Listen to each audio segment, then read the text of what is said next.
Assalamu alaikum, hello and welcome. I hope y'all are doing well. Today I want to share with you some things that you should know if you're planning on traveling to Kuwait. So I'm Alina, I'm American, and I've been living in Kuwait for about 8 months with my husband Jamal.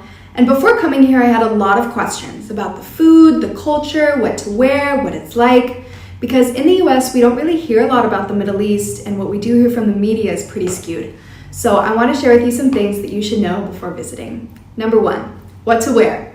I recommend dressing more modestly than is normal in the US. I'd say keep the shoulders covered, no low-cut tops, no skin-tight clothes, and covered down to the knee.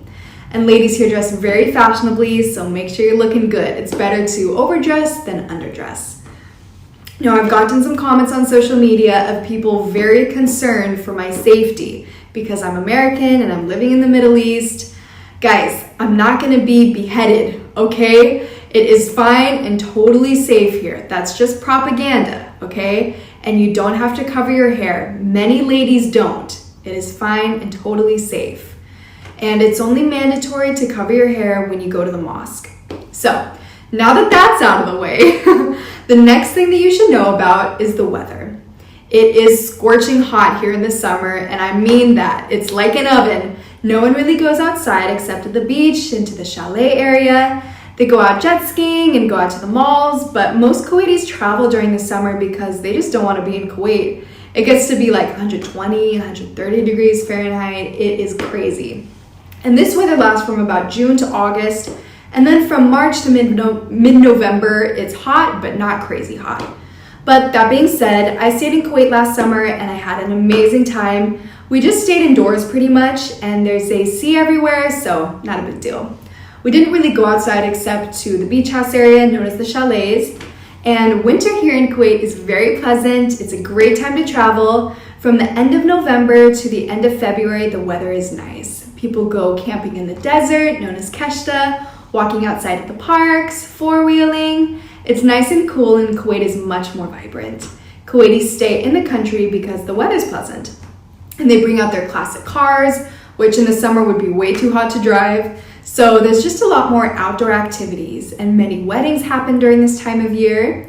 And this is my first winter here, and throughout the summer, people have been hyping up winter, like, oh, just wait for winter, it's much nicer. Wait till you come here in winter. Winter, everything's better. And yes, it is very lovely. It's nice being able to just go out for a stroll any time of day without worrying about dying of heat stroke. It even started sprinkling a few minutes ago, and it's really overcast right now. So I'm loving it. Now, the third thing that you should know is people here stay up really late. So don't be surprised if you're offered coffee at 10 p.m. There's coffee all the time, any time of day. Kuwaitis love their coffee. You'll see long lines at cafes nearing midnight. It's just the way it is here. And even kids are up late, which really surprised me at first. And another thing that you should know is that most people here speak some English in addition to Arabic. Most of the signs are written in both languages, so you don't need to be fluent in Arabic to get around Kuwait. You'll be just fine. But I think you should know the main greeting, Assalamu alaikum, and the response, Wa alaikum assalam. You'll hear this one all the time. It's the main greeting. And another useful word is shukran, which means thank you, and afwan, which is you're welcome. Now, if you're wondering about the food here, the food is amazing. There's a wide variety of restaurants, and even if you're vegan or vegetarian, there's options for you, so don't be too stressed about it. I'm pescatarian, and there's tons of options for me. The seafood here is great, and there's a wide variety of cuisines. People here love to feast, so there's tons of food and tons of restaurants and cool cafes. Now, the last thing that you should be aware of is that Kuwaitis tend to warmly embrace Americans. People are super welcoming.